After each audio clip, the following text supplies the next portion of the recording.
Hello my dear students, welcome to SL classes YouTube ചാനലിലെ ഇന്ന് നമ്മൾ ഡിസ്കസ് ചെയ്യുന്നത് ഒരു പുതിയ ചാപ്റ്റർ സ്റ്റാർട്ട് ചെയ്യുകയാണ്. കഴിഞ്ഞ ക്ലാസ്സുകളൊക്കെ കണ്ടവർ വർക്ക്, എനർജി ആൻഡ് പവർ വരെ കംപ്ലീറ്റ് ആയിട്ടുണ്ടാവും അല്ലേ? നമ്മൾ എവിടുന്നാണ് സ്റ്റാർട്ട് ചെയ്തത്? Motion in straight line, motion in plane, laws of motion, then last നമ്മൾ വർക്ക്, എനർജി ആൻഡ് പവർ. ഇത്രയും ചാപ്റ്റേഴ്സ് ഫോക്കസ് ഏരിയ ബേസ്ഡ് ആയിട്ടുള്ള ഇമ്പോർട്ടൻറ്റ് കാര്യങ്ങളൊക്കെ നമ്മൾ പറഞ്ഞു. കുറേ ക്വസ്റ്റ്യൻസ് ഒക്കെ ഡിസ്കസ് ചെയ്തു. നിങ്ങളിൽ പലർക്കും വാട്സാപ്പ് വഴി ക്വസ്റ്റ്യൻസ് ഒക്കെ അയച്ചു തന്നിട്ടുണ്ട്. കുറേ പേർക്ക് ഇപ്പോൾ നമ്മൾ കഴിഞ്ഞ ഗ്രൂപ്പ് ഫില്ലായി, പുതിയ ഗ്രൂപ്പ് സ്റ്റാർട്ട് ചെയ്തിട്ടുണ്ട്. ആ ഗ്രൂപ്പിലേക്ക് ജോയിൻ ചെയ്യേണ്ടവർക്ക് മെസ്സേജ് അയക്കാം, ഞാൻ നമ്പറൊക്കെ ഇവിടെ കൊടുക്കുന്നുണ്ട്. നമ്മൾ ആ ഗ്രൂപ്പിലൂടെ ഈ ഓരോ ചാപ്റ്ററിലെയും നോട്ട്സ്, ചില ക്വസ്റ്റ്യൻ പേപ്പറുകൾ, നിങ്ങൾക്ക് ചോദിക്കാനുള്ള ഡൗട്ടുകൾ ചോദിക്കുക, അതിൻ്റെ ആൻസേഴ്സ് പറഞ്ഞു തരിക, ഈ തരത്തിലൊക്കെയാണ് നമ്മൾ പോയിക്കൊണ്ടിരിക്കുന്നത്. പതിയെ നമ്മൾ എക്സാം ആകുമ്പോഴേക്ക് തിരക്ക് പിടിക്കേണ്ട ഒരു ആവശ്യമില്ല. കുറേ പേര് കഴിഞ്ഞ ദിവസമൊക്കെ മെസ്സേജ് അയച്ചിട്ട് സാർ പെട്ടെന്ന് തീർക്കുമോ എന്ന് ചോദിച്ചിരുന്നു. പെട്ടെന്ന് തീർത്താൽ എക്സാം ആകുമ്പോഴേക്ക് നിങ്ങളോട് ഇതൊക്കെ മറന്നുപോകും. അതുകൊണ്ട് പെട്ടെന്ന് തീർക്കണ്ട, നമുക്ക് എക്സാം ആകുമ്പോഴേക്ക് തീർക്കാം. ഓക്കെ, അപ്പോൾ ഈ തരത്തിൽ നമ്മളിങ്ങനെ പോയി കഴിഞ്ഞാൽ നമുക്ക് സെപ്റ്റംബറിലാണ് എക്സാം. ഇപ്പോൾ തന്നെ ഓൾറെഡി നമ്മൾ 4 ചാപ്റ്റേഴ്സ് കംപ്ലീറ്റ് ചെയ്തു. ഇനിയുള്ള ചാപ്റ്റേഴ്സ് അവസാനത്തെ ചാപ്റ്റേഴ്സിലൊക്കെ നമുക്ക് കുറഞ്ഞ കാര്യങ്ങളെ പഠിക്കാനുള്ളൂ. ഓക്കെ, പെട്ടെന്ന് അവസാനിക്കും. അപ്പോൾ ഇപ്പോഴേ നിങ്ങളൊരു പഠനത്തിൻ്റെ ട്രാക്കിലേക്ക് വരിക. ഈ ക്ലാസ്സുകൾ കൊണ്ട് നമ്മളതാണ് ഉദ്ദേശിക്കുന്നത്. ദെൻ കുറച്ചും കൂടി എക്സാമിനോട് അടുത്ത് ആകുമ്പോഴേക്ക് നമുക്കൊന്നും കൂടെ ഫാസ്റ്റ് ആവുകയും സീരിയസ് ആയിട്ട് ക്ലാസ്സുകൾ കൊണ്ടുപോവുകയും ചെയ്യാം. അപ്പോൾ ഇപ്പോൾ നമുക്ക് 2-3 ദിവസമൊക്കെ കൂടുമ്പോഴാണ് ഒരു വീഡിയോ ഞാൻ പോസ്റ്റ് ചെയ്യുന്നത്. നമുക്ക് അങ്ങനെ മതി. അത് തന്നെ നമുക്ക് ആവശ്യത്തിന് സമയമെടുത്ത് തീർക്കാൻ മാത്രം നമുക്ക് ആ പ്ലാനിങ് ഇനഫാണ്. അപ്പോൾ അതുകൊണ്ട് ക്ലാസ്സുകൾ എല്ലാവരും കണ്ടുകൊണ്ടേയിരിക്കുക. ഇന്ന് നമ്മൾ വർക്ക്, എനർജി ആൻഡ് പവറിന് ശേഷം പൊതുവേ കുട്ടികൾ വളരെ ബുദ്ധിമുട്ടാണ് എന്ന് പറയുന്ന, പഠിക്കാൻ തീരെ ഇഷ്ടമില്ലാത്തൊരു ചാപ്റ്റർ ഉണ്ട്. അതാണ് റൊട്ടേഷണൽ ഡൈനാമിക്സ്. ഓക്കെ, സ്കൂളുകളിൽ അത് എത്രത്തോളം ആ ക്ലാസ് എടുത്തു എന്ന് എനിക്കറിയില്ല. നിങ്ങളിൽ പലരും ചിലപ്പോൾ ആ ചാപ്റ്ററിൻ്റെ കോൺസെപ്റ്റിൽ കുറച്ച് പുറകിലേക്കായിരിക്കും. അപ്പോൾ അതുകൊണ്ട് തന്നെ നമുക്ക് ആ ചാപ്റ്റർ കുറച്ച് വിശദമായിട്ട് തന്നെ, ഫോക്കസ് ഏരിയയിലാണെങ്കിൽ പോലും കാര്യങ്ങൾ കുറച്ച് പറയാനുണ്ട്. ഒരു 3-4 വീഡിയോയിലായിട്ട് നമുക്ക് കുറേശ്ശെ പറഞ്ഞ് തീർക്കാം. അപ്പോൾ ഇന്ന് നമ്മൾ ചെറിയ ഒരു സെക്ഷൻ നമ്മൾ ഇന്ന് അതിൽ എടുക്കുകയാണ്. ഫോക്കസ് ഏരിയ നോക്കുമ്പോൾ നിങ്ങൾക്കറിയാം, ഒരു 3-4 പോയിന്റുകളാണ് ഉൾപ്പെടുത്തിയിരിക്കുന്നത്. ഒന്ന്, ടോർക്ക്, ആംഗുലാർ മൊമെൻറ്റം എന്ന ഒരു പാർട്ടുണ്ട് ഫോക്കസ് ഏരിയയിൽ പഠിക്കാൻ. പിന്നെ relation between angular velocity and linear velocity എന്നൊരു ടോപ്പിക് ഉണ്ട്. പിന്നെയുള്ളത് മൊമെൻ്റ് ഓഫ് ഇനേർഷ്യ എന്ന് പറയുന്ന ഒരു ഭാഗമാണ്. മൊമെൻ്റ് ഓഫ് ഇനേർഷ്യ ആ ചാപ്റ്ററിലെ അത്യാവശ്യം വലിയൊരു സെക്ഷനാണ്. അതിൻ്റെ തുടർച്ചയായിട്ട് വരുന്ന പാരലൽ ആക്സിസ് തിയറവും പെർപെൻഡിക്കുലർ ആക്സിസ് തിയറവും ഉണ്ട്. ആക്ച്വലി ഈ 2 പോയിന്റും തന്നെയാണ് ആ ചാപ്റ്ററിൽ ഏറ്റവും ഇമ്പോർട്ടൻറ്റ്. ഫോക്കസ് ഏരിയ അല്ലാതിരുന്നെങ്കിൽ പോലും മിക്കവാറും എക്സാമുകൾക്കൊക്കെ ക്വസ്റ്റ്യൻ ചോദിക്കുന്നത് എവിടുന്ന? ഈ പാരലൽ ആക്സിസ് തിയറവും പെർപെൻഡിക്കുലർ ആക്സിസ് തിയറവും ആണ്. ഓക്കെ, അപ്പോൾ ചാപ്റ്ററിലെ മറ്റു പല ഭാഗങ്ങളും നമുക്ക് ഒഴിവാക്കാം. തുടക്കത്തിൽ സെൻറ്റർ ഓഫ് മാസ് എന്നൊരു കൺസെപ്റ്റ് ഉണ്ടായിരുന്നു, അതൊന്നും ഫോക്കസ് ഏരിയയിൽ ഇല്ല. അവസാന ഭാഗത്ത് റോളിംഗ് മോഷനും കൈനറ്റിക് എനർജിയും അങ്ങനെ കുറേ കാര്യങ്ങളൊക്കെ ഉണ്ടായിരുന്നു. പിന്നെ നേരത്തെ ലിനിയർ മോഷനിൽ നമ്മൾ പഠിക്കുന്ന പല ചാപ്റ്റേഴ്സുമായിട്ടും കണക്റ്റഡ് ആയിട്ടുള്ള ഒരു കമ്പാരിസൺ സ്റ്റഡി ഉണ്ടായിരുന്നു. ഇതൊന്നും ഫോക്കസ് ഏരിയയിൽ കാണുന്നില്ല, പക്ഷേ ഏറ്റവും ഇമ്പോർട്ടൻ്റ് ആയിട്ടുള്ള ഭാഗം അതിൽ ഉൾപ്പെടുത്തിയിട്ടുണ്ട്. അത് നമുക്ക് ഇന്ന് എത്രത്തോളം തീരുന്നു നമുക്ക് നോക്കാം. ഓക്കെ, അതാണ് പാരലൽ ആക്സിസ് തിയറവും പെർപെൻഡിക്കുലർ ആക്സിസ് തിയറവും. അത് നമുക്ക് എടുക്കാം. നമ്മൾ അതിന് മുന്നേ പറയേണ്ട ചില കാര്യങ്ങളുണ്ട്. അപ്പോൾ ഇന്നത്തെ വീഡിയോയിൽ നമ്മൾ ഡിസ്കസ് ചെയ്യാൻ പോകുന്നത് ടോർക്ക് ആൻഡ് ആംഗുലാർ മൊമെൻറ്റം. വളരെ രസകരമായൊരു ടോപ്പിക്കായിരുന്നു. കാരണം ഇത് നമ്മുടെ ഡെയിലി ലൈഫിൽ നമ്മൾ എന്നും ഉപയോഗിക്കുന്ന ചില മോഷൻസ് ആണ് ഈ ടോർക്കും ആംഗുലാർ മൊമെൻറ്റവും നമ്മളോട് പറഞ്ഞു തരുന്നത്. ഒരു ഐഡിയ മനസ്സിലാക്കി കഴിഞ്ഞാൽ വളരെ എളുപ്പമാണ്. വെറും ഇക്വേഷൻസ് മാത്രം നോക്കി എന്തൊക്കെയോ ബൈഹാർട്ട് ചെയ്യാൻ പോകുന്ന ആൾക്കാർക്ക് ഇതെന്താണെന്ന് ഒരു പിടുത്തവും കിട്ടിയിട്ടുണ്ടാവില്ല. അപ്പം നമുക്ക് തുടങ്ങാം. നമ്മളിന്ന് പറയാൻ പോകുന്നത് ടോർക്കും ആംഗുലാർ മൊമെൻറ്റും. ചെറിയൊരു ടോപ്പിക്കാണേ, നമുക്ക് പെട്ടെന്ന് അങ്ങ് തീർക്കാം. സോ ഫസ്റ്റ് നമുക്ക് എഴുതാം ടോർക്ക്. എന്താ ടോർക്ക് എന്ന് പറഞ്ഞാൽ? കേട്ടിട്ടുണ്ടോ? ടോർക്ക് എന്ന് പറഞ്ഞാൽ ഫോഴ്സ് കൊണ്ട് ഒരു ബോഡി കറങ്ങുന്നതിനെയാണ് നമ്മൾ ടോർക്ക് എന്ന് പറയും. ഒരു ബോഡിയിലേക്ക് ഫോഴ്സ് കൊടുക്കുക. ഫോഴ്സ് കൊടുക്കുന്നതിനെ പറ്റി നേരത്തെയും പല ചാപ്റ്ററിൽ നമ്മൾ പറഞ്ഞിട്ടുണ്ട്. ലോസ് ഓഫ് മോഷൻ എന്ന് പറയുന്ന ന്യൂട്ടൻ്റെ ബേസിക് ആയിട്ടുള്ള ഫോഴ്സിൻ്റെ ഐഡിയകളിൽ നമ്മൾ വളരെ ഡീറ്റെയിൽ ആയിട്ട് തന്നെ first law, second law, third law ഒക്കെ നമ്മൾ പറഞ്ഞിരുന്നു. അവിടെ നമ്മൾ പറഞ്ഞൊരു ഫോഴ്സ് ഉണ്ട്. ആ ഫോഴ്സ് അല്ല ഇവിടെ പറയാൻ പോകുന്നത്. അവിടെയുള്ള ആ ഫോഴ്സിൻ്റെ നാച്ചർ എന്താ? നമ്മൾ ഒരു സർഫേസിൽ ഒരു ബോഡിയെ വെക്കുന്നു. ഓക്കെ, എന്നിട്ട് ആ ബോഡിയെ നമ്മളിങ്ങനെ ഫോഴ്സ് ഉപയോഗിച്ച് തള്ളുന്നു, മൊത്തത്തിൽ തള്ളുക. തള്ളുമ്പോൾ ആ ബോഡി ഇങ്ങനെ നീങ്ങി നീങ്ങി നീങ്ങി മുന്നോട്ട് പോകും. അത്തരം മോഷൻസിനെ നമ്മൾ ലിനിയർ മോഷൻ അല്ലേ, റെക്റ്റിലിനിയർ മോഷൻ, സ്ട്രൈറ്റ് ലൈൻ മോഷൻ എന്നൊക്കെ പറയും. നേരെ ബോഡികൾ പോവാൻ നിങ്ങൾക്ക് ഇപ്പോൾ ഒന്ന് ചെയ്തു നോക്കാം. നിങ്ങൾ പഠിക്കുന്ന ടേബിളിൻ്റെ മുകളിൽ ഒരു ബുക്കുണ്ടോ? നിങ്ങൾക്ക് കാണാലോ. നിങ്ങൾ ഒരു കൈ ഉപയോഗിച്ചോ അല്ലെ 2 കൈ ഉപയോഗിച്ചോ ആ ബുക്കിനൊന്ന് തള്ളിയേ. ബുക്കിനെ നമ്മൾ തള്ളിക്കഴിഞ്ഞാൽ, അല്ലെങ്കിൽ നിങ്ങൾ ഇരിക്കുന്ന ടേബിൾ തന്നെ, നിങ്ങൾ ഇരിക്കുന്നതിൻ്റെ തൊട്ട് മുമ്പുള്ള ടേബിൾ, നിങ്ങൾ ചെയറിൽ ഇരിക്കുകയാണ്, ടേബിൾ നിങ്ങളുടെ മുമ്പിലുണ്ട്, നിങ്ങൾക്ക് വേണമെങ്കിൽ ആ ടേബിൾ ഒന്ന് തള്ളി നോക്കാം. അപ്പോൾ നോർമലി നമ്മൾ കാണുന്നൊരു മോഷൻ എന്താ? ആ ടേബിൾ തള്ളി, ആ ടേബിൾ ഇങ്ങനെ നേരെ അങ്ങ് പോകും. അത്തരം മോഷൻസ് ആണ് നമ്മൾ ലോസ് ഓഫ് മോഷനിൽ കണ്ട്. അതല്ല ഇവിടെ പറയാൻ പോകുന്നത്. പകരം ചിലപ്പോൾ ഫോഴ്സ് കൊടുത്താൽ സംഭവിക്കുന്ന ഒരു മാറ്റം എന്ന് പറയുന്നത്, ബോഡി നേരെ പോകുന്നതിന് പകരം ബോഡി കറങ്ങാൻ തുടങ്ങും. കറങ്ങാൻ എന്ന് പറഞ്ഞാൽ കണ്ടിന്യൂസ് ആയിട്ട് കറങ്ങിക്കൊണ്ടേയിരിക്കണം എന്നൊന്നുമില്ല. ആ കറക്കത്തിൻ്റെ ഒരു ടെൻഡൻസി കാണിച്ചാലും മതി, കുറച്ചെങ്കിലും കറങ്ങിയാൽ മതി. കറങ്ങുക എന്നുള്ളത് കൊണ്ട് മുഴുവനായിട്ടും ഇങ്ങനെ കറങ്ങി സർക്കിൾ പൂർത്തിയാവണമെന്ന് നിർബന്ധമൊന്നുമില്ല കേട്ടോ. അങ്ങനെ ഒരു ബോഡിയിലേക്ക് ഫോഴ്സ് കൊടുക്കുന്നത് കൊണ്ട് ബോഡിക്ക് കറങ്ങാൻ, റൊട്ടേറ്റ് ചെയ്യാൻ ഒരു ടെൻഡൻസി ഉണ്ടോ? അങ്ങനെയാണെങ്കിൽ അത്തരം ഫോഴ്സിൻ്റെ ആ ഒരു റൊട്ടേഷണൽ എഫക്റ്റിന്, ഫോഴ്സ് കൊണ്ടുണ്ടാകുന്ന റൊട്ടേഷണൽ എഫക്റ്റിനെ നമ്മൾ വിളിക്കുന്ന പേരാണ് ടോർക്ക്. അപ്പോൾ അതെങ്ങനെയാണ് ഉണ്ടാവുക? എപ്പോഴാണ് ഈ ഫോഴ്സ് കൊടുക്കുമ്പോൾ ബോഡി കറങ്ങാൻ തുടങ്ങുക? വളരെ സിമ്പിളായിട്ട് നമുക്ക് എക്സാമ്പിളൊക്കെ ഒന്ന് കാണിച്ചു തരാം. ഞാനിവിടെ ഒരു അറേഞ്ച്മെൻറ്റ് പറയുകയാണ്. നമ്മളൊരു ബോഡി എവിടെയെങ്കിലും ഇങ്ങനെ തൂക്കിയിടുകയാണ്. ഓക്കെ, ഇങ്ങനൊരു എന്തെങ്കിലും ഒരു വസ്തു, ഒരു മെറ്റൽ പ്ലേറ്റോ അല്ലെങ്കിൽ ഒരു സ്കെയില് പോലത്തെ ഒരു സാധനമൊക്കെ ആവാം. എന്നിട്ട് നമ്മൾ അതിൻ്റെ മുകൾ ഭാഗം ഇങ്ങനെ ഫിക്സ് ചെയ്തിട്ടുണ്ട്. ചെറിയൊരു ആണിയൊക്കെ അടിച്ചിട്ട് നമ്മൾ അതിൻ്റെ മുകൾ ഭാഗം ഫിക്സ് ചെയ്തിരിക്കുന്നു. ടൈറ്റ്ലി ഫിക്സഡ് അല്ല, ലൂസായിട്ടാണ്, ബട്ട് ഫിക്സഡ് ആണ്. ലൂസിലി ഫിക്സഡ് എന്ന് പറഞ്ഞാൽ എന്താ? ഫിക്സ് ചെയ്തിട്ടുണ്ടാകും, പക്ഷെ നമ്മൾ തൊട്ടാൽ അതിങ്ങനെ അങ്ങോട്ടും ഇങ്ങോട്ടും ഇളകണം. ആ തരത്തിൽ ഒരു സ്കെയില് പോലത്തെ ലീനിയർ ഷേപ്പുള്ള ഒരു ഒബ്ജക്റ്റിനെ എവിടെയെങ്കിലും നമ്മളിങ്ങനെ തൂക്കിയിടാം. അതല്ലെങ്കിൽ ഈ ബോർഡ് പോലത്തെ ഒരു അറേഞ്ച്മെന്റിൽ ഇങ്ങനെ അമർത്തി പിടിച്ച പോലൊക്കെ വിചാരിച്ചാലും മതി. ഇതിൻ്റെ ഈ ഭാഗം ഫിക്സഡ് ആണ്, ബാക്കിയുള്ള ഭാഗമൊക്കെ ഫ്രീ ടു മൂവ് ആണ്, എളുപ്പത്തിൽ മൂവ് ചെയ്യാൻ പറ്റും. ഇനി ഞാൻ കുറച്ച് ക്വസ്റ്റ്യൻ ചോദിക്കട്ടെ. അപ്പോൾ ഇവിടെ ഇത് ആണി അടിച്ചു വെച്ച ഭാഗമാണ്, ഇത് ആണിയാണ്, കാണുന്ന ഒരു ആണി അടിച്ച് ഇങ്ങനെ ഫിക്സ് ചെയ്ത് വെച്ചിരിക്കുക. എന്നിട്ട് ഞാൻ ഇവിടെ ഈ ബോഡിയെ പുഷ് ചെയ്യുന്നു, തള്ളുന്നു. ഞാൻ ഇവിടെ ഒരു ഫോഴ്സ് കൊടുക്കുന്നു, ഞാൻ ഈ ഭാഗത്ത് ഫോഴ്സ് കൊടുക്കുന്നു, ഇങ്ങനെ ഞാൻ ഇവിടെ ഇങ്ങനെ ഫോഴ്സ് കൊടുക്കുന്നു. പലതരം ഫോഴ്സ്, ഓരോന്നും ഓരോ സമയത്താണ്, എല്ലാം ഒന്നിച്ചല്ലേ. ഇവിടെ ഞാൻ ഇങ്ങനെ ഫോഴ്സ് കൊടുക്കുന്നു. നിങ്ങളൊരു കോമൺ സെൻസ് നിങ്ങളൊന്ന് അപ്ലൈ ചെയ്തേ, എന്നിട്ട് എന്നോട് പറ, ഏത് ഫോഴ്സ് കൊടുത്താലും ബോഡി കറങ്ങുമോ? കറങ്ങാൻ ടെൻഡൻസി ഉണ്ടാകുമോ? മുഴുവനായിട്ടും കറങ്ങണമെന്നില്ല, മുഴുവനായിട്ടും കറങ്ങുക എന്നല്ല ഉദ്ദേശിക്കുന്നത്, കറങ്ങി തുടങ്ങിയെങ്കിലും ചെയ്യാം. വെരി കോമൺ സെൻസ് ക്വസ്റ്റ്യൻ ആണിത്. ഇവിടെ ഇത് നമുക്ക് 1 എന്ന് വേണമെങ്കിൽ വിളിക്കാം. 1, ഇത് 2 ആണ്, ഇത് പൊസിഷൻ 3 ആണ്, 3, ഇവിടെ 4 ഉണ്ട്, ഇവിടെ 5 ഉണ്ട്. ഇങ്ങനെ പല സ്ഥലങ്ങളിലായിട്ട് പല തരത്തിൽ 5 തരത്തിൽ ഫോഴ്സ് കൊടുക്കുക. ഓരോന്നും ഓരോ സമയത്താണല്ലോ, ഒന്നിച്ചല്ലേ, ഓരോന്നോരോന്ന് നമുക്ക് ചെക്ക് ചെയ്യാം. ഇപ്പം നിങ്ങൾ തന്നെ പലതും ആൻസർ പറഞ്ഞു തുടങ്ങിയിട്ടുണ്ടാവും. ഇവിടെ ഫോഴ്സ് കൊടുത്താൽ ഇവിടെ ഫിക്സ് ചെയ്ത് വെച്ചിരിക്കുന്നു, ഇങ്ങനെ തൂക്കിയിട്ടിരിക്കുകയാണ്. എന്നിട്ട് ഇവിടെ ഫോഴ്സ് കൊടുത്താൽ ഈ ബോഡി കറങ്ങുമോ? ഇല്ല, അതിന് കറങ്ങാൻ സാധിക്കില്ല. എന്തുകൊണ്ടാണെന്ന് വെച്ചാൽ, എന്തുകൊണ്ടാണെന്നുള്ളതിന് ഇപ്പം നിങ്ങളുടെ മൈൻഡിലേക്ക് ഒരു മറുപടി ഒക്കെ വരുന്നുണ്ടാവും. നിങ്ങൾ പറയുന്നതാണ്, അവിടെ അല്ലേ ആണി അടിച്ച് അവിടെ തന്നെ തള്ളിയാൽ ഇതെങ്ങനെയാണ് കറങ്ങുക? അതാണ് നിങ്ങളുടെ ആൻസർ. കറക്റ്റ് തന്നെയാണ്. ഈ ആൻസറിനൊക്കെ നമുക്ക് എന്ത് ചെയ്യണം? ഒരു ഫിസിക്സിൻ്റെ കോൺസെപ്റ്റിലേക്ക് കൊണ്ടുവരണം, അത്രയേ ഉള്ളൂ. അപ്പോൾ നിങ്ങൾ പറഞ്ഞ ആൻസർ കറക്റ്റാണ്, കറങ്ങുന്നില്ല. അടുത്തത് നമ്പർ 2 കാണിച്ച ഈ ഫോഴ്സ് ഇവിടെ കൊടുത്താലോ, അതായത് തൂക്കിയിട്ട ബോഡിയുടെ മിഡിലേക്ക് നമ്മളൊരു ഫോഴ്സ് കൊടുത്താലോ, ഇതങ്ങനെ കറങ്ങാനുള്ളൊരു സാധ്യത ഉണ്ടല്ലോ അല്ലേ? യെസ്, കറങ്ങുന്നുണ്ട്. ഓക്കെ, അപ്പോൾ ഇതുകൊണ്ട് കറങ്ങാം. അടുത്തത് ഇങ്ങനെയാണ്, കണ്ടോ? അതായത് ഇങ്ങനെ തൂക്കിയിട്ട ബോഡിയെ ഇവിടെ ഫിക്സഡ് ആണ്, എന്നിട്ട് ഇങ്ങനെ അതിനെ തള്ളുക. നമ്പർ 3 കാണിക്കുന്നതാ. പറ, കറങ്ങുമോ? ഇല്ല എന്നാണ് നിങ്ങളുടെ മറുപടി. കറക്റ്റാണ്, അത് കറങ്ങില്ല. അതെന്താ കറങ്ങാത്തതെന്ന് വെച്ചാൽ, അപ്പോൾ നിങ്ങൾ അങ്ങനെ കൊടുത്താൽ ഇപ്പം എങ്ങനെയാണ് കറങ്ങുകയെന്നായിരിക്കും നിങ്ങൾ ചോദിക്കുക. നമുക്ക് അങ്ങനെ മറുപടി പോരാ, നമുക്ക് ഫിസിക്സ് വെച്ചിട്ട് അതിന് എക്സ്പ്ലെയിൻ ചെയ്യണം. നിങ്ങൾ പറഞ്ഞ ആൻസർ കറക്റ്റാണ്, ബട്ട് അത് എന്തുകൊണ്ട് എന്നുള്ളതിന് കൃത്യമായൊരു മറുപടി ചിലപ്പോൾ നിങ്ങൾക്ക് കിട്ടുന്നുണ്ടാവില്ല. ഞാൻ പറഞ്ഞുതരാം. അടുത്തത് 4, അത് ഇങ്ങനെ കൊടുത്തിട്ടുണ്ട്, 4. ഓക്കെ, 4 കൊടുത്താൽ 4 കൊടുത്താൽ കറങ്ങുമല്ലോ. സിമ്പിളാണ്. അത് ഇങ്ങനെ വെച്ചിട്ട് അവിടെ നിന്ന് ഇങ്ങോട്ട് തള്ളുകയാണ്. യെസ്, അപ്പോൾ ഇങ്ങനെ തള്ളിയാൽ ഇങ്ങോട്ടേക്ക് ഇത് കറങ്ങാം. റെഡിയാണ്.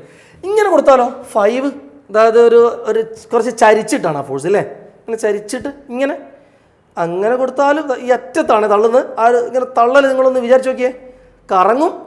അപ്പോൾ ഞാനൊരു സംശയം, 5 എന്ന ഫോഴ്സും 4 എന്ന ഫോഴ്സും ഏകദേശം ഒരേ സ്ഥലത്ത് തന്നെ കൊടുത്ത്, ബട്ട് ക്വസ്റ്റ്യൻ ഇതാണ്, 4 കൊടുത്താലാണോ 5 കൊടുത്താലാണോ എളുപ്പത്തിൽ കറങ്ങുക? രണ്ടും കറക്കത്തിനൊരു ടെൻഡൻസി ഉണ്ട്. ഓക്കെ, അപ്പോൾ ഇപ്പോൾ നിങ്ങളെ മറുപടി എന്താ? ഓക്കെ, നിങ്ങൾ 4 എന്നാ അല്ല 5ഓ? 4 ആണ്. 4 എന്ന ഫോഴ്സ് കൊടുത്താലാണ്. ഇതൊക്കെ വളരെ കോമൺ ആയിട്ട്. ഇപ്പോൾ ഞാൻ നിങ്ങളോട് ഒരു എക്സാമ്പിൾ പറയട്ടെ. നിങ്ങളിരിക്കുന്ന റൂമിൽ ഫാൻ ഉണ്ടാവും. ഫാൻ നിർത്തിയിട്ടിരിക്കുകയെന്ന് വിചാരിച്ചോ, ഫാന് ഓൺ ചെയ്തിട്ടില്ല. നിങ്ങളോട് പറയുകയാണ് ആ ഫാനിനെ ഒന്ന് കൈ കൊണ്ട് തട്ടിയിരുത്തിയിരിക്കണം, കൈ കൊണ്ട് തട്ടിയിട്ടൊന്ന് റൊട്ടേറ്റ് ചെയ്യിക്കണം. നിങ്ങളെന്താ ചെയ്യുക? വീണ്ടും ഞാൻ ചോദിക്കുകയാണ്, നിങ്ങൾ ആ ഫാനിനെ എളുപ്പത്തിൽ കറക്കാൻ ആ ഫാനിൻ്റെ ഈ ലീഫിൻ്റെ അറ്റത്ത് ആണോ തട്ടുക, അതോ ലീഫിൻ്റെ നടുവിലാണോ തട്ടുക, അതോ ലീഫൊക്കെ ഫിറ്റ് ചെയ്തിരിക്കുന്ന ഒരു ഭാഗം ഉണ്ടല്ലേ ഫാനിൻ്റെ സെൻറ്റർ ഭാഗം ഇല്ലേ, ഒരു മോട്ടറൊക്കെ ഉള്ളൊരു ഭാഗം ഉണ്ടാവുമല്ലോ, പിന്നെ അതിൻ്റെ ഒരു വടിയൊക്കെ ഉണ്ട്. നിങ്ങൾ ആ ഒരു സെൻറ്ററിലാണോ പോയി തട്ടി നോക്കുക? Very common sense question again. നിങ്ങളെല്ലാവരും പറയുന്ന മറുപടി നമുക്ക് കേൾക്കാം. യെസ്, എവിടെയാണ് നമ്മൾ തട്ടുക? ആ ഫാനിൻ്റെ ലീഫിൻ്റെ പരമാവധി അറ്റത്ത് പോയിട്ട് തട്ടണം. അപ്പോൾ ആ ഫാന് വേഗം തിരിയും. ഓക്കെ, ഫാന് തട്ടാനൊക്കെ അവിടെ നിൽക്കട്ടെ. അപ്പോൾ ഫാന് തട്ടാനൊക്കെ ഒന്നും ചിലപ്പോൾ ഇപ്പോൾ നടക്കില്ല. ഞാൻ വേറൊരു കാര്യം ചോദിക്കട്ടെ, നിങ്ങളിരിക്കുന്ന റൂമിൽ ഡോറുണ്ടോ? ഡോറ് നിങ്ങൾക്കൊന്ന് അടയ്ക്കണം അല്ലേ തുറക്കണം? ഡോറിൻ്റെ മോഷൻ എന്ന് പറയുന്നത് ഒരു റൊട്ടേഷണൽ മോഷൻ അല്ലേ?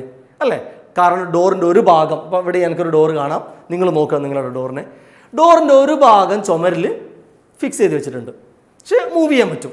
മറ്റേ സൈഡാണ് നമ്മൾ ആവശ്യം പോലെ അടക്കുകയും തുറക്കുകയൊക്കെ ചെയ്യുക അല്ലേ? അപ്പോൾ ഡോറ് അടയ്ക്കുന്നതും തുറക്കുന്നതും ഒരു തരം റൊട്ടേഷൻ. പിന്നെ ക്വസ്റ്റ്യൻ വീണ്ടും ഇതാണ്, നിങ്ങളെല്ലാവരുടെയും വീട്ടിൽ ഡോറുണ്ട്. ഈ ഡോറിൻ്റെ തുറക്കാനും അടയ്ക്കാനുള്ള ഹാൻഡിൽ ഫിറ്റ് ചെയ്ത് എവിടെയാണ്? ഡോറിൻ്റെ നടുവിലാണോ, അതോ ഡോറിൻ്റെ ഇപ്പുറത്തെ അറ്റത്താണോ, അതോ ഡോറ് ചുമരിൻ്റെ മുകളിൽ ഫിക്സ് ചെയ്തിരിക്കുന്ന ഒരു ഭാഗമില്ലേ, അതിനെ നമ്മൾ വിജാഗിരി എന്ന് പറയും. വിജാഗിരി, ഹിഞ്ചസ് എന്ന് പറയും ഇംഗ്ലീഷിൽ. ഹിഞ്ചസ് കേട്ടിട്ടുണ്ടോ? ഹിഞ്ചസ്. ഓക്കെ, ഡോറുകൾ ഫിറ്റ് ചെയ്യാൻ വേണ്ടി ഉപയോഗിക്കുന്ന ആ ഒരു മെറ്റൽ ഭാഗത്ത് നമ്മൾ വിളിക്കുന്ന പേരാണ് ഹിഞ്ചസ്, വിജാഗിരി. ആ ഹിഞ്ചസ് വെച്ച സ്ഥലത്താണോ ഹാൻഡിലും വെക്കുക? ആലോചിക്ക്. ഒരിക്കലും ഒരു ഡോർ ഉണ്ടാക്കുന്ന ഒരു കാർപ്പൻറ്ററും ആ ഹിഞ്ചസ് ഉള്ള അവിടെ തന്നെ ഹാൻഡിൽ ഫിറ്റ് ചെയ്യാറില്ല. ഹാൻഡിൽ പരമാവധി ഡോറിൻ്റെ അപ്പുറത്തേക്ക് വെക്കുക. ഇതൊക്കെ എന്തിനാ? ഇതൊക്കെയാണ് ഈ ടോർക്ക് എന്ന് പറയുന്നത്. അപ്പം ഈ ഒരു എക്സാമ്പിളുകളിലൂടെ എങ്ങനെ ഫോഴ്സ് അപ്ലൈ ചെയ്യണമെന്നും എങ്ങനെ ഫോഴ്സ് കൊടുക്കുമ്പോഴാണ് എളുപ്പത്തിൽ കറക്കം ഉണ്ടാകുന്നത് എന്നുള്ളതിനെ പറ്റി നിങ്ങൾക്കൊരു ധാരണ കിട്ടുന്നുണ്ടോ? ഇതാണ് ടോർക്ക്. ഇതിനെ നമ്മളിങ്ങനെ ഒരു ഇക്വേഷനൊക്കെ വെച്ച് ആ ഇക്വേഷൻ നിങ്ങളുടെ ഒരു കോമൺ സെൻസിനനുസരിച്ച് അഡ്ജസ്റ്റ് ആയി വരുന്ന തരത്തിൽ എങ്ങനെയാണ് ഈ ടോർക്കിനെ നമ്മൾ എക്സ്പ്ലെയിൻ ചെയ്യുന്നതാണ് ഇനി പറയുന്നത്. ഇതേ സംഭവം തന്നെ. അപ്പോൾ ഒരു കാര്യം ഇപ്പം മനസ്സിലായി, ഒരു ബോഡി കറങ്ങണമെങ്കിൽ ഫോഴ്സ് കൊടുക്കണം.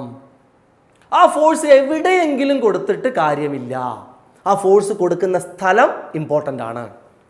എങ്ങനെയെങ്കിലും ആംഗിളിൽ നമ്മളിപ്പോൾ ഇവിടെ നമുക്കറിയാം ഫോഴ്സ് കൊടുക്കേണ്ടത് ഏറ്റവും ഈ അറ്റത്താണ് നമുക്കറിയാം. ബട്ട് ഈ അറ്റത്താണ് 4 കൊടുത്തതും 3 കൊടുത്തതും. ബട്ട് 3 കൊടുത്തപ്പോൾ കറങ്ങുന്നില്ല, 4 കൊടുത്തപ്പോൾ കറങ്ങുന്നുമുണ്ട് അല്ലേ? അപ്പോൾ നമുക്കൊരു കാര്യം മനസ്സിലായി, വീണ്ടും ഫോഴ്സ് കൊടുക്കുന്ന സ്ഥലവും ഇമ്പോർട്ടൻ്റ് ആണ്, ആ ഫോഴ്സ് കൊടുക്കുന്ന ഒരു ആംഗിളും ഇമ്പോർട്ടൻ്റ് ആണ്. ഇതിനനുസരിച്ചാണ് നമ്മളിനി ടോർക്ക് ഡിഫൈൻ ചെയ്യാൻ പോകുന്നത്. നമുക്ക് ഈ ചിത്രത്തിൽ ഏതെങ്കിലും ഒരു ഭാഗം മാത്രം എടുത്ത് ഒന്നും കൂടെ വരയ്ക്കാം. ഞാൻ വീണ്ടും ഇങ്ങനെ തൂക്കിയിട്ടൊരു ബോഡി ഉണ്ട്, ഇവിടെ ഇങ്ങനെ ആണി അടിച്ച് തൂക്കിയിട്ടിരിക്കുകയാണ്. എന്നിട്ട് നമ്മൾ പരമാവധി അറ്റത്തേക്ക് ഇങ്ങനെ ഒരു ഫോഴ്സ് കൊടുക്കുകയാണ്, ഫോഴ്സ് എഫ്. ഇതിൻ്റെ ഈ ബോഡിയുടെ ടോട്ടൽ നീളം, ഈ നീളത്തെ ഞാൻ വിളിക്കുന്നു ആർ. ഈ കൊടുക്കുന്ന ഫോഴ്സിനെ വിളിക്കുന്നു എഫ്. ഇതൊരു വെക്റ്ററാണ്. ഇവിടെ നമ്മൾ ഫോഴ്സ് കൊടുത്തത് ഒരു ആംഗിളിലാണ്, ഞാൻ ഈ ആംഗിളിനെ വിളിക്കുന്നു തീറ്റ. അപ്പം എന്തൊക്കെയുണ്ട്? നമ്മൾ ഫോഴ്സ് കൊടുത്ത ആ ഒരു ബോഡിയുടെ മൊത്തം നീളമുണ്ട്, ആ നീളത്തിൻ്റെ ഏറ്റവും അറ്റത്താണ് ഞാൻ ഈ ഫോഴ്സ് കൊടുത്തത്. ഫോഴ്സ് കുറച്ച് ചരിച്ചു കൊടുത്ത ഒരു ജനറൽ കേസ് കിട്ടാൻ വേണ്ടിയിട്ടാണ്. അതിനുശേഷം നമുക്ക് ആ ചരിവൊക്കെ മാറ്റി നോക്കാം, ഒരു ആംഗിളൊക്കെ കാണുന്നുണ്ട്. അങ്ങനെയാണെങ്കിൽ ഇനി നമ്മൾ ടോർക്കിനെ ഡിഫൈൻ ചെയ്യുകയാണ്. ടോ എന്ന് പറയുന്നത് force in to perpendicular distance between line of action of force and point of rotation. ഇങ്ങനെയൊക്കെയാണ് ഇതിൻ്റെ ഇക്വേഷൻ. പലരും ഈ ഐഡിയ ഒന്നും മനസ്സിലാവാതെ വെറുതെ ഇക്വേഷൻ നോക്കിയിരിക്കും, ഒന്നും മനസ്സിലാവില്ല, കണ്ണും വീഴ്ചതും വിട്ട് പോയിക്കളയും.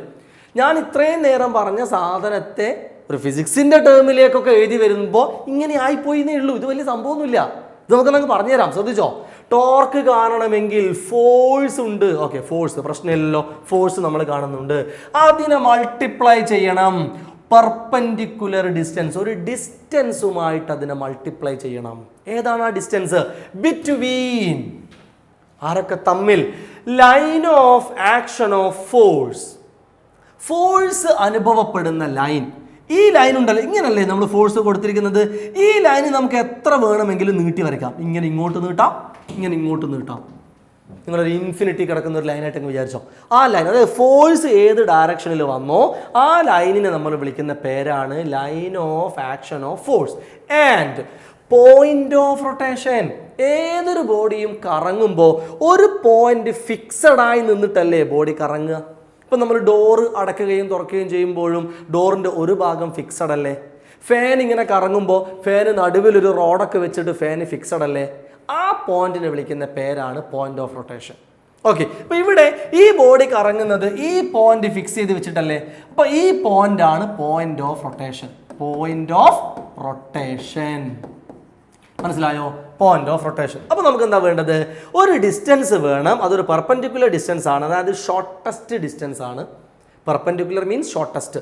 ആരൊക്കെ തമ്മിൽ? ഇതാണ് line of action of force, ഇതാണ് പോയിന്റ് ഓഫ് റൊട്ടേഷൻ. അപ്പോൾ ഈ പോയിന്റ് ഓഫ് റൊട്ടേഷനിൽ നിന്ന് ഈ ലൈനിലേക്ക് നമുക്ക് ഏറ്റവും ചെറിയ ഒരു ദൂരം വരയ്ക്കണം. ഇവിടുന്നാണ് വരയ്ക്കേണ്ടത്. ഇവിടുന്നാണ് വരയ്ക്കേണ്ടത്. എവിടത്തേക്കാണ് വരയ്ക്കേണ്ടത്? ഇവിടുന്ന്. എവിടത്തേക്കാണ് വരയ്ക്കേണ്ടത്? ഈ ലൈനിലേക്ക്. എങ്ങനെയെങ്കിലും വരച്ചാൽ പോരാ, ഏറ്റവും ചെറിയ ദൂരമായിരിക്കണം. ഏറ്റവും ചെറിയ ദൂരം കിട്ടണമെങ്കിൽ ഞാൻ ഇവിടുന്ന് നേരെ ഇങ്ങനെ 90 ഡിഗ്രിയിൽ വരയ്ക്കണ്ടേ, എന്നാലല്ലേ ഇവിടുന്ന് ഈ ലൈനിലേക്ക് ഏറ്റവും ചെറിയ ദൂരം കിട്ടുള്ളൂ. ഇങ്ങോട്ട് വരച്ചാലോ ആ ദൂരം കൂടിപ്പോവും, ഇങ്ങോട്ട് വരച്ചാലോ ആ ദൂരം കൂടിപ്പോവും, ഇങ്ങോട്ട് വരച്ചാൽ പിന്നെയും കൂടി, ഇത് വരച്ചാലും കൂടി അല്ലേ. ഇപ്പം ഞാൻ 4-5 ലൈൻസ് വരച്ചിട്ടുണ്ട്. നിങ്ങൾ നോക്കുക, അതിൽ ഏറ്റവും ചെറിയ ലൈൻ ഏതാ? ഏറ്റവും ചെറിയ ലൈൻ ഞാൻ ആദ്യം വരച്ച ലൈനാ. ഇതല്ല. ഇതാണ് ഏറ്റവും ചെറിയ ലൈന്. ആ ലൈൻ, ആ ദൂരത്തെ നമുക്ക് ഡി എന്ന് വിളിക്കാം. ഡി. ആ ദൂരത്തെ ഫോഴ്സ് കൊണ്ട് മൾട്ടിപ്ലൈ ചെയ്താൽ ടോർക്കായി. ഇതാണ് ഈ സംഭവം. എഴുതി വന്നപ്പോൾ വലിയൊരു ഇക്വേഷനൊക്കെ അങ്ങായി പോയിട്ടുണ്ട്. ബട്ട് സംഭവം ആ ഒരു ദൂരമാണ് എന്ന് മനസ്സിലാക്കിയാൽ തീരുന്ന പ്രശ്നമേ ഉള്ളൂ. ഓക്കെ, അപ്പോൾ നമ്മൾ എഴുതുന്നു എഫ് ഇൻറ്റു ഡി. ഡീനെ പറ്റിയാണ് ഈ മൊത്തം പറഞ്ഞിരിക്കുന്നത്. ഡി. ഈ ഡി എങ്ങനെ കിട്ടും? ഡി കിട്ടാൻ വേണ്ടി നിങ്ങൾ ഇവിടെ ഒരു ട്രയാങ്കിൾ ഷേപ്പ് ഒന്ന് ഇമാജിൻ ചെയ്തേ. ഞാനൊരു ട്രയാങ്കിൾ ഷേപ്പ് വരയ്ക്കുകയാണ്. ഇങ്ങനെ വന്നിട്ട് ഇങ്ങനൊരു ട്രയാങ്കിൾ. ഓക്കെ, ആ ട്രയാങ്കിൾ നിങ്ങൾ സൈൻ തീറ്റ ഒന്ന് എഴുതിയ. സൈൻ തീറ്റ എന്താ കിട്ടുക? Sine theta. ആ ട്രയാങ്കിളിൽ സൈൻ തീറ്റ എഴുതിയാൽ നമുക്ക് നോക്കാം. സൈൻ തീറ്റ എന്ന് പറയുന്നത് നിങ്ങൾ പഠിച്ചിട്ടുണ്ട്. അവിടെയാണ് തീറ്റ ഉള്ളത്. ഓപ്പോസിറ്റ് സൈഡ് ബൈ ഹൈപ്പോട്ടിന്യൂസ് അല്ലേ. Opposite side D by hypotenuse എന്ന് പറയുന്നത് ആർ. ഈ ദൂരം ആർ. അപ്പൊ ഡി എന്താ? ഇങ്ങോട്ട് എടുത്തോളൂ. ആർ ഇൻറ്റു സൈൻ തീറ്റ അല്ലേ. അപ്പൊ ഡി എന്ത് കിട്ടി? R into sine theta. അതിവിടെ സബ്സ്റ്റിറ്റ്യൂട്ട് ചെയ്താൽ നമുക്ക് കിട്ടുന്നു F into R into sine theta. ഇതാണ് ടോർക്ക്. കഴിഞ്ഞ പരിപാടി. F into R into sine theta. ഇത് ഒരു വെക്ടറാണ്, ഇതും ഒരു വെക്ടറാണ്. രണ്ട് വെക്ടറും അതിൻ്റെ കൂടെ സൈൻ തീറ്റയും വന്നാൽ മാത്സിൽ നമ്മൾ അതിനെ ക്രോസ് പ്രോഡക്റ്റ് എന്ന് വിളിക്കും. ഒന്ന് പഠിച്ചു വെക്കണം. രണ്ട് വെക്ടറും സൈൻ തീറ്റയും വന്നാൽ എന്താ വിളിക്കുക? Cross product. അപ്പോൾ ഇതിനെ നമ്മൾ vector R cross vector F എന്നും പറയും. ക്രോസ് എഴുതുമ്പോൾ എപ്പോഴും ആർ ആദ്യം എഴുതണം, അത് നിർബന്ധമാണ്. എഫ് എഴുതരുത്. ആർ ആദ്യം, എഫ് പിന്നെ. ഓക്കെ, ഇതാണ് ടോർക്ക്. അപ്പോൾ ഈ ഇക്വേഷൻ നോക്കിയിട്ട് നിങ്ങൾ പറ. ഇനി നമ്മൾ ഈ ഇക്വേഷനും നമ്മൾ നേരത്തെ ആ ഒരു പിക്ചർ എഫ് ആർ സൈൻ തീറ്റയാണ്. എവിടെ പോയി നമ്മൾ നേരത്തെ പിക്ചർ? നേരത്തെ പിക്ചർ ഇവിടെ ഉണ്ട്. എഫ് ആർ സൈൻ തീറ്റ നോക്കാം. എന്താ ടോർക്കിൻ്റെ ഇക്വേഷൻ? ടോർക്ക് എന്ന് പറയുന്നത് എഫ് ആർ സൈൻ, അല്ലെങ്കിൽ ആറ് എഫ് സൈൻ തീറ്റ. ഇനി നിങ്ങൾ സിമ്പിളായിട്ടൊന്ന് ആലോചിക്കും. ഈ ടോർക്ക് കൂടണമെങ്കിൽ മാത്തമാറ്റിക്കലി ഈ എല്ലാ ഫോഴ്സും സെയിം ആണ്. ഈ എഫ് തന്നെയാണ്, എഫ് ഒക്കെ സെയിം ആണ്. എഫിനെ മാറ്റണ്ട, എഫ് അവിടെ നിൽക്കട്ടെ. എഫിനെ കൂട്ടിയോ കുറയ്ക്കോ ചെയ്യാതെ ടോർക്ക് കൂട്ടണമെങ്കിൽ, ടോർക്ക് ഇൻക്രീസ് ചെയ്യണമെങ്കിൽ എന്ത് ചെയ്താൽ മതി? ആർ എന്ന ദൂരം എത്ര കണ്ടു കൂടുന്നോ അതിനനുസരിച്ച് ടോർക്ക് കൂടില്ലേ? മാത്തമാറ്റിക്കലി കൂടില്ലേ? കാരണം ഇത് നേരെയുള്ളൊരു ഇക്വേഷനാണ്, ഇത് കൂടി ഇതും കൂടും ഉറപ്പാണ്. അപ്പോൾ എൻ്റെ ക്വസ്റ്റ്യൻ ഇതാണ്, ഫോഴ്സ് ഇവിടെ കൊടുത്താലാണോ ഫോഴ്സ് ഇവിടെ കൊടുത്താലാണോ, ഒരേ ഫോഴ്സ് തന്നെ, ഫോഴ്സ് മാറ്റുന്നില്ല, ഫോഴ്സ് ഇത് എഫ് ആണ് ഇത് എഫ് ആണ്, ഇവിടെ കൊടുത്താലാണോ ഇവിടെ കൊടുത്താലാണോ എളുപ്പത്തിൽ കറങ്ങുക? നിങ്ങളോട് ഫാനിൻ്റെ ലീഫ് കൈകൊണ്ട് തട്ടിത്തിരിക്കാൻ പറഞ്ഞപ്പോൾ നിങ്ങൾ ഫാനിൻ്റെ ലീഫിൻ്റെ ഏറ്റവും അറ്റത്ത് തട്ടി എന്തിനാ? മാക്സിമം ദൂരം കിട്ടാൻ വേണ്ടിയിട്ടാണ്. അതായത് ഈ ദൂരം കൂടും, ആർ. ഇവിടെയാണ് തട്ടുന്നതെങ്കിൽ നമുക്ക് ഇത്രയേ ആർ എന്ന ദൂരം എടുക്കാൻ പറ്റുള്ളൂ. ഇവിടെ ഫോഴ്സ് കൊടുക്കുമ്പോൾ ഇതായിരിക്കും 6. അതേസമയം ഇവിടെ ഫോഴ്സ് കൊടുക്കുമ്പോൾ ഇതായിരിക്കും 6. അപ്പോൾ 6 കൂടിയാൽ ടോർക്കും കൂടും. അപ്പം അതുകൊണ്ടാണ് ഈ അറ്റത്ത് തട്ടുമ്പോൾ വേഗം കറങ്ങുന്നത്. മനസ്സിലായോ? അതുപോലെ ടോർക്ക് കൂടാനുള്ള അടുത്ത വഴിയാണ് ഈ സൈൻ തീറ്റ മാക്സിമം ആവുക. സൈൻ തീറ്റയുടെ മാക്സിമം എന്ന് പറഞ്ഞാൽ 1 എപ്പോഴാ? തീറ്റ 90 എന്ന് കിട്ടുമ്പോൾ. തീറ്റ 90 ആകുമ്പോഴാണ് സൈൻ 90 1 മാക്സിമം കിട്ടുക അല്ലേ? തീറ്റ 90 ആവണമെങ്കിൽ നിങ്ങൾ നോക്കിയേ, ഈ 4 എന്ന ഫോഴ്സ് ഇങ്ങനെ കൊടുക്കുമ്പോൾ കണ്ടോ, ഇതാണ് ഫോഴ്സ്, ഇതാണ് 6 കണ്ടോ. അപ്പോൾ ഫോഴ്സും 6ഉം എത്രയായി? 90 ഡിഗ്രി ആയി. അതേസമയം ഇവിടെ കൊടുത്താൽ അത് 90 ഡിഗ്രി അല്ല. അപ്പോൾ ചരിച്ച് കൊടുത്താൽ കറങ്ങും, പക്ഷെ കറക്കത്തിൻ്റെ എഫക്റ്റ് കുറവായിരിക്കും. അതേസമയം 90 ഡിഗ്രിയിൽ കൊടുത്താൽ പെട്ടെന്ന് കറങ്ങും, കാരണം സൈൻ 90 ആണ് മാക്സിമം 1. ക്ലിയർ ആയോ? നമ്മൾ ഇവിടെ കൊടുത്താൽ എന്താ കറങ്ങാത്തെ? ഇവിടെ കൊടുത്താൽ എന്താ കറങ്ങാത്തെ? ഇവിടെ കൊടുത്താൽ ഇതാണ് ഫോഴ്സ്, ഇതാണ് 6, ഫോഴ്സും 6ഉം ഒരേ ലൈനിൽ നിന്നാൽ തീറ്റ 0 ആയി പോകും. കണ്ടോ, ഫോഴ്സും 6ഉം ഒരേ ലൈനിൽ, അപ്പോൾ തീറ്റ 0. തീറ്റ 0 ആയാൽ സൈൻ 0, സൈൻ 0 0. അപ്പോൾ ടോർക്ക് ഉണ്ടാവില്ല. ടോർക്ക് ഉണ്ടാവില്ല എന്ന് വെച്ചാൽ കറങ്ങില്ല. ഇവിടെ ഫോഴ്സ് കൊടുത്താൽ എന്താ കറങ്ങാത്തെ?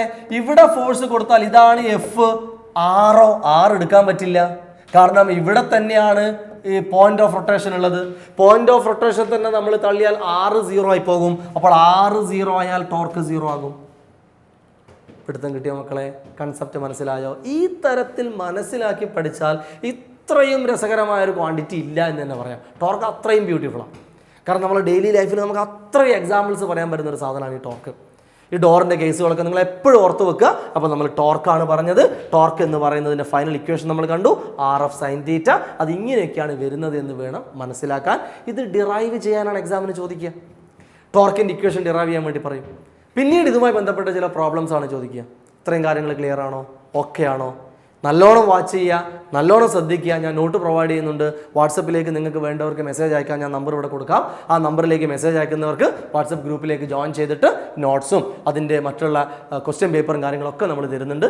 നല്ലോണം വാച്ച് ചെയ്യുക, കണ്ടിന്യൂസ് ആയിട്ട് കണ്ടുകൊണ്ടേ ഇരിക്കുക. എക്സാം ആകുമ്പോഴേക്കും എല്ലാം നമ്മൾ തീർത്തിരിക്കും. മുഴുവൻ മാർക്കും വാങ്ങുന്ന തരത്തിൽ നമ്മൾ കോഴ്സ് ഉണ്ടാവും. ഓക്കെ, അപ്പം മാക്സിമം സപ്പോർട്ട് ചെയ്യുക. ആദ്യമായിട്ട് കാണുന്നവരാണെങ്കിൽ ചാനലൊക്കെ ഒന്ന് സബ്സ്ക്രൈബ് ചെയ്യുക. ഓക്കെ, ഫ്രണ്ട്സിനൊക്കെ ഷെയർ ചെയ്യുക, മെസ്സേജ് അയക്കാൻ മറക്കണ്ട. ഇതുമായി ബന്ധപ്പെട്ട ബാക്കി കാര്യങ്ങൾ നമുക്ക് നെക്സ്റ്റ് ക്ലാസ്സിൽ പറയും. സോ 2-3 ദിവസം കൊണ്ട് അടുത്ത ക്ലാസ് റെഡി അല്ലേ? ബൈ.